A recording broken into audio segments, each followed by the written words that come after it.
Hello my dear friends, तो आज हम करेंगे क्लास 8 हिस्ट्री का चैप्टर नंबर 2 जिसका नेम है फ्रॉम ट्रेड टू टेरिटरी। तो इसके अंदर आज हम बात करने वाले हैं Tipu Sultan the tiger of Mysore. तो जो टीपू सुल्तान है उनको द टाइगर ऑफ मैसूर बोला जाता है। तो इसके पिछले वीडियो के अंदर हमने सब्सिडरी अलायंस को देखा था और उसके पिछले वीडियो के अंदर हमने जाना था कि जो कंपनी है वो अपने रूल को एक्सपेंड करती है, वो अपनी नई नई पॉलिसी से अपने जो भी रूल है उसको एक्सपेंड करती है। वो किसी भी एक किंगडम के अंदर अपना रेजिडेंट बैठा देती थी और वो जो रेजिडेंट होता था वो उस किंगडम के इंटरनल मैटर्स के अंदर अफेयर करता रहता था। और फिर हमने सब्सिडरी अलायंस के बारे में जाना। तो सब्सिडरी अलायंस के अंदर जो भी किंग था उसको अपनी इंडिपेंडेंट आर्मी रखने की परमिशन नहीं थी। जो कंपनी थी वो उसको प्रोटेक्शन देती थी और वो जो कंपनी है वो क्या करती थी, वो उसके महल के, उसके पैलेस के चारों तरफ अपनी जो भी आर्मी है उसको खड़ा कर देती थी और उस आर्मी को जो है वो जो किंग है उस आर्मी को अपने महल के अंदर रखता था और वो सब्सिडरी फोर्सेस भी पे किया करता था, मतलब वो उस आर्मी का पूरा खर्चा भी लेता था। तो वो जो है वो ब्रिटिश ईस्ट इंडिया कंपनी को वो देता था, क्या पैसे देता था। तो जो पैसे देता था अगर वो पैसे नहीं दे पाता था तो कंपनी उसके पूरे एरिया का जो कुछ पार्ट जो है वो अपने अंडर के अंदर ले लेती थी। तो हमने उसके बारे में भी जान लिया था।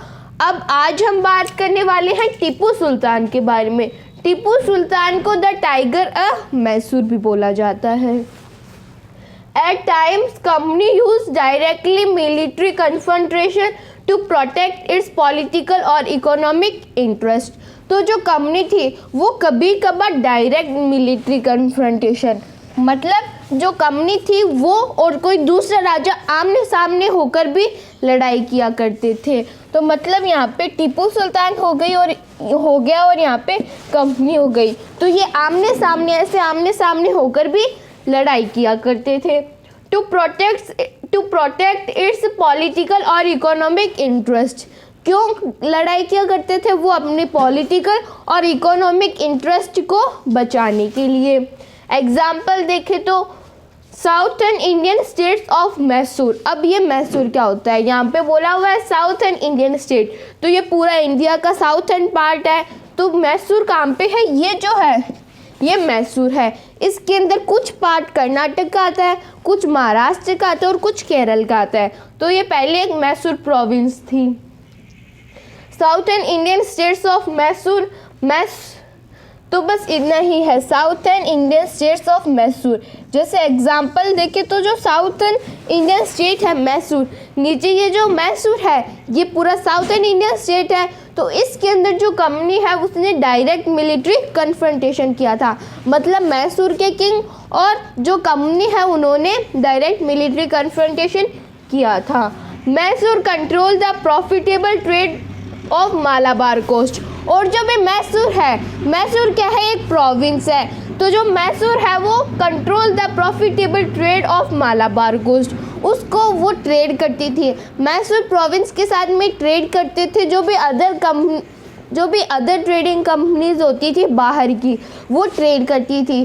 कौन से कोस्ट पे? मालाबार कोस्ट पे। अब ये मालाबार कोस्ट कौन सा है?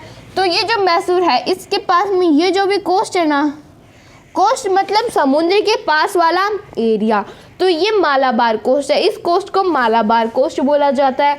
तो इस मालाबार कोस्ट के अंदर बहुत ही अच्छा ट्रेड होता था, तो इससे मैसूर जो था उसको बहुत ही ज़्यादा प्रॉफिट होता था। Company purchase paper and cardamom.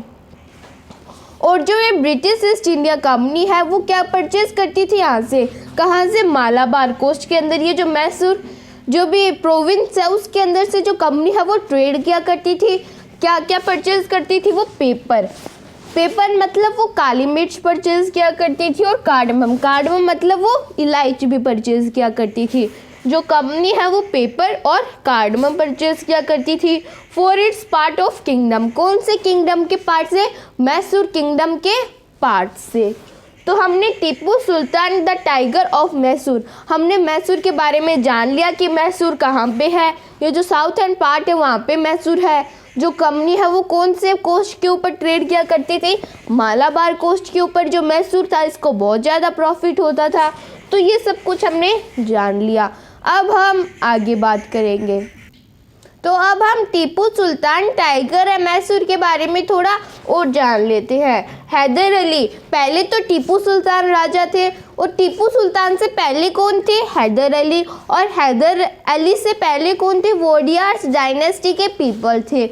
तो वोडियार्स डायनेस्टी, जैसे अलग अलग डायनेस्टी होती है, पल्लवी डायनेस्टी, चोल डायनेस्टी, वैसे ही एक डायनेस्टी है वोडियार्स डायनेस्टी। तो वो हैदर अली से पहले यहाँ पे रूल करती थी मैसूर के अंदर, लेकिन बाद में वोडियार्स डायनेस्टी को हरा के हैदर अली ने वहाँ पे अपना रूल कर लिया।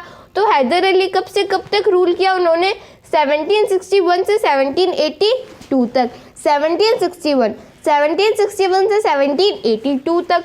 और जब हैदर अली की डेथ हो गई, कब हुई हैदर अली की डेथ, 1782 के अंदर। क्यों हुई, क्योंकि इन्हें कैंसर हो गया था। तो कैंसर के कारण हैदर अली की डेथ हो गई 1782 के अंदर। और बाद में जो टीपू सुल्तान है वो राजा बने। टीपू सुल्तान कब से कब तक बने, टीपू सुल्तान 1782 से 1799 तक बने। और जो 1799 है उसके अंदर टीपू सुल्तान की डेथ क्यों हुई, क्योंकि वो अपनी कैपिटल श्रीरंगपट्टनम को बचाते बचाते वो शहीद हो गए या फिर उनकी डेथ हो गई। तो जो टीपू सुल्तान है वो 1782 से 1799 तक किंग बने। बट इन 1785, लेकिन 1785 के अंदर Tipu Sultan stopped export of सैंडलवुड्स। जो 1785 के अंदर टीपू सुल्तान ने स्टॉप कर दिया, मतलब उन्होंने बंद कर दिया एक्सपोर्ट, मतलब इंडिया का जो भी मैसूर का जो भी सामान है वो बाहर नहीं जाएगा। तो एक्सपोर्ट करना बंद कर दिया। कब, 1785 में। क्या एक्सपोर्ट करना बंद कर दिया, कौन कौन से मटेरियल्स, सैंडलवुड मतलब चंदन का जो भी ट्रेड होता था वो बंद कर दिया।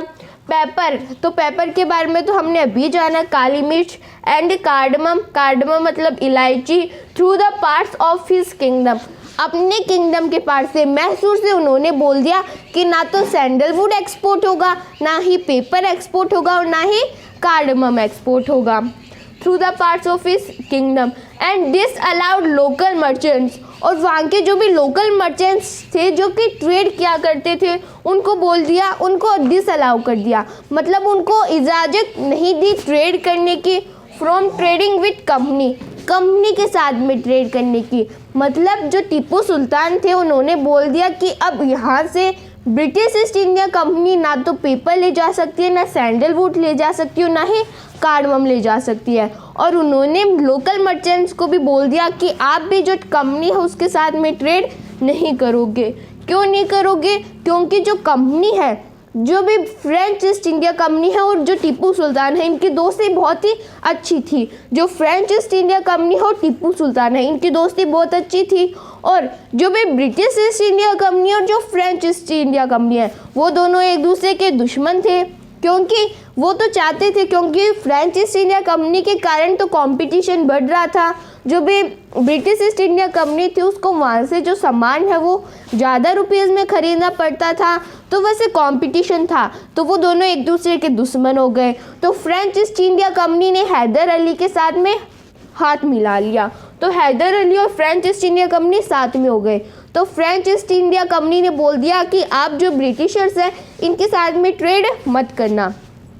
तो एक तो ये कारण थी कि जो भी टीपू सुल्तान थे उन्होंने मना किया था, किसको, उन्होंने मना किया था जो भी टीपू सुल्तान थे उन्होंने मना किया था लोकल मर्चेंट्स को कि आप ट्रेड नहीं करोगे ब्रिटिश ईस्ट इंडिया कंपनी के साथ में। एक तो कारण देख लिया। और दूसरा कारण ये था कि जो भी टीपू सुल्तान थे उनको पता था कि ये जो कंपनी है ये काम की नहीं है। क्यों, क्योंकि एक बार पहले जो ब्रिटिश ईस्ट इंडिया कंपनी है वो हैदर अली के साथ में जो लड़ाई है वो लड़ चुकी थी, तो टीपू सुल्तान को पता था कि ये जो कंपनी है वो काम की नहीं है। तो दूसरा कारण ये था।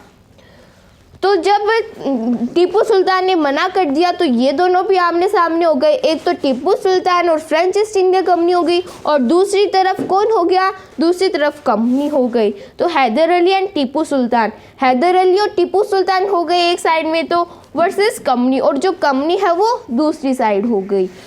तो हमने Tipu Sultan the tiger of Mysore के बारे में थोड़ा और जान लिया। अब हम बात करेंगे एंग्लो मैसूर वार की, जो कंपनी है वो मैसूर के साथ में, मतलब टीपू सुल्तान और हैदर अली के साथ में कैसे वार करती है। तो हम टीपू सुल्तान टाइगर मैसूर के बारे में थोड़ा और जान लेते हैं।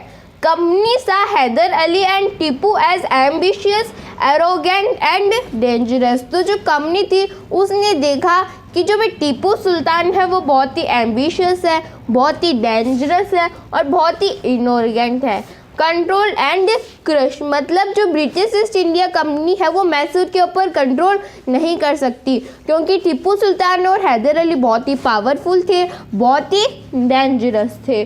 तो जो भी कंपनी थी उसने सोचा कि हमें मैसूर के ऊपर हमारा कंट्रोल तो करना ही होगा। तो उन्होंने क्या किया, जो भी टीपू सुल्तान थे उसके साथ में वार किए। टीपू सुल्तान और हैदर अली के साथ में 4 लड़ाइयाँ हुई। कौन कौन सी, तो जो लड़ाइयाँ हुई उनको बोला जाता है एंग्लो मैसूर वार। और जहाँ पे भी आपको एंग्लो दिख जाए, मतलब एंग्लो का मतलब होता है इंग्लैंड, मतलब ब्रिटिशर्स ने वार किया, आगे जो भी लिखा हुआ हो उसके साथ में। एंग्लो मैसूर वार मतलब ब्रिटिशर्स ने वार किया टीपू सुल्तान, मैसूर के किंग कौन थे, टीपू सुल्तान, तो टीपू सुल्तान के साथ में वार किया। तो पहली लड़ाई कब हुई, 1764 और 1769 के अंदर। 1764 से 1769 के अंदर पहली लड़ाई हुई, जिसके अंदर जो भी टीपू सुल्तान है वो जीत जाते हैं। फिर दूसरी लड़ाई हुई 1780 से 1784 के अंदर। तो ये जो दूसरी लड़ाई हुई थी वो आधी लड़ाई टीपू सुल्तान लड़ते हैं और आधी लड़ाई हैदर अली लड़ते हैं, क्योंकि हमने देखा था 1782 के अंदर जो हैदर अली है उनकी डेथ हो जाती है, लेकिन ये लड़ाई तो 84 तक लड़ी गई थी। मतलब आधी लड़ाई टीपू सुल्तान ने लड़ी और आधी लड़ाई हैदर अली ने लड़ी। तो मतलब ये जो वार हुआ था इसके अंदर ना तो ब्रिटिशर्स जीते ना ही हैदर अली जीते, दोनों इक्वल से थे। बाद में थर्ड लड़ाई हुई 1790 और 1792 के अंदर। तो 1790 और 1792 के अंदर जो लड़ाई हुई थी उसके अंदर जो भी ब्रिटिशर्स है वो थोड़ा ज़्यादा जीत गए थे, मतलब जो ब्रिटिशर्स है वो जीत गए थे। और उन्होंने ट्रीटी की थी कि जो भी टीपू सुल्तान है उन्हें पैसे देने पड़ेंगे कंपनी को, लेकिन जो टीपू सुल्तान है वो कंपनी को पैसे नहीं दे पाए। और जो भी टीपू सुल्तान थे उसको अपने दोनों बेटों को होस्टेज रखना पड़ा, किसके साथ में, ब्रिटिशर्स के साथ में। मतलब टीपू सुल्तान को अपने दोनों सन्स को होस्टेज मतलब गिरवी रखना पड़ा कंपनी के साथ में। तो 1790 और 1792 वाली लड़ाई में ब्रिटिशर्स जीत गई और इसके अंदर जो भी टीपू सुल्तान थे उसके साथ में एक ट्रीटी साइन हुई गई। और उस ट्रीटी के अंदर जो भी टीपू सुल्तान थे उन्हें पैसे देने थे, लेकिन जो भी टीपू सुल्तान थे वो पैसे नहीं दे पाए। तो जब वो पैसे नहीं दे पाए तो जो भी कंपनी थी उसने उसके दोनों बेटों को गिरवी रख लिया और चौथी लड़ाई लड़ी गई 1799 के अंदर। तो उसके अंदर जो भी टीपू सुल्तान है वो अपनी कैपिटल को बचाते बचाते शहीद हो जाते हैं। तो ये जो चौथी लड़ाई लड़ी गई इसको क्या बोला जाता है, फोर्थ एंग्लो मैसूर वार। तो ये जो फोर्थ एंग्लो मैसूर वार हुई थी इसे वार ऑफ श्रीरंगपट्टनम भी बोला जाता है। तो इसके अंदर 1799 के अंदर टीपू सुल्तान की डेथ हो गई थी।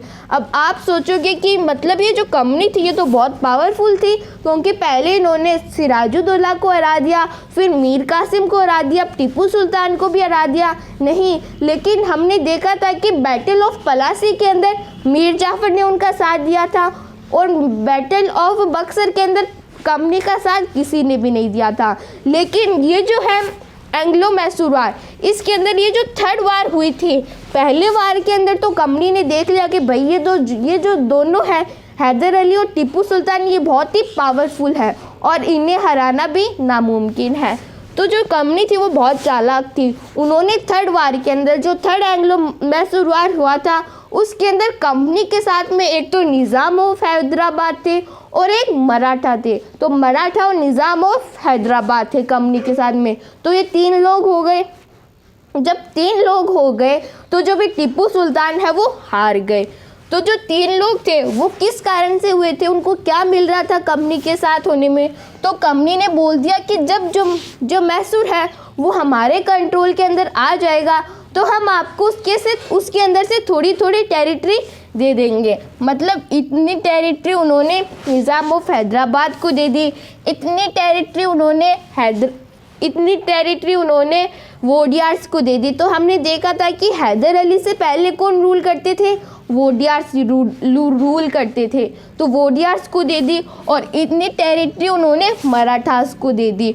तो वोडियार्स के साथ में उन्होंने जो सब्सिडरी अलायंस है वो साइन कर ली। तो सब्सिडरी अलायंस वोडियार्स के साथ में साइन कर ली और इतनी एरिया जो है वो निज़ाम ऑफ हैदराबाद को दे दिया और इतना एरिया जो है उन्होंने किसको दे दिया? जो मराठास थे उनको दे दिया। ऐसे उनको टीपू सुल्तान मतलब मैसूर का थोड़ा थोड़ा एरिया सबको दे दिया।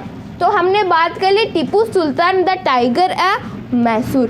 तो जो भी टीपू सुल्तान थे वो साइंटिफिक थे, मतलब वो जो है साइंस पे ज़्यादा विश्वास रखते थे। तो जो टीपू सुल्तान थे उन्होंने ही सबसे पहले रॉकेट को, मतलब रॉकेट के बारे में जाना था। तो वो साइंटिफिक थे। तो टीपू सुल्तान के पास में एक टॉय था, एक तो जिसके ऊपर टाइगर है। मतलब आपने सुना होगा कि जो भी हैदराबाद वाला, कर्नाटक वाला जो एरिया है, कर्नाटक के अंदर वहाँ पे जो टाइगर है वो बहुत ही ज़्यादा पाए जाते हैं। तो वहाँ पे टीपू सुल्तान के पास में एक टॉय था कि जो भी एक तो लॉयन था और एक ब्रिटिशर्स का एक सिपाही था। आपकी बुक में भी वो फोटोग्राफ दी हुई है।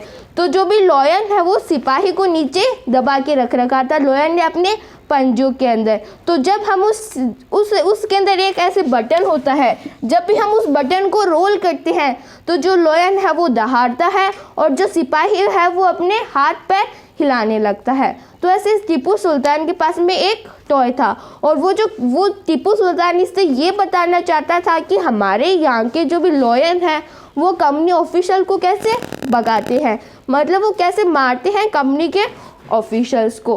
और बाद में जब श्रीरंगपट्टनम, वार ऑफ श्रीरंगपट्टनम के अंदर टीपू सुल्तान की डेथ हो गई तो वो उस टॉय को अपने ब्रिटेन के अंदर ले जाते हैं और उन्होंने उस टॉय को म्यूजियम के अंदर रख रखा है।